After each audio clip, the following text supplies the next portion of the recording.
بسم اللہ الرحمن الرحیم۔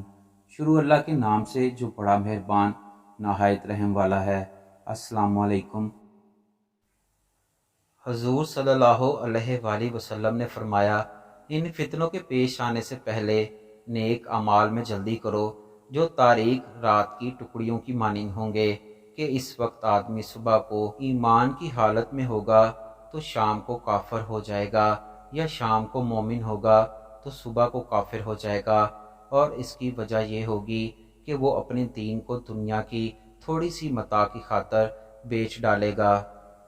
تشریح: حضور صلی اللہ علیہ وآلہ وسلم نے فرمایا کہ انسان فتنوں کے آنے سے پہلے نیک اعمال کر لے اور انسان کے ایمان کی حالت یہ ہو جائے گی، وہ اتنا لالچی ہو جائے گا کہ وہ اس لالچ کی خاطر صبح کو مومن ہوگا تو شام کو کافر ہو جائے گا، اور اگر شام کو مومن ہوگا تو صبح تک کافر ہو جائے گا۔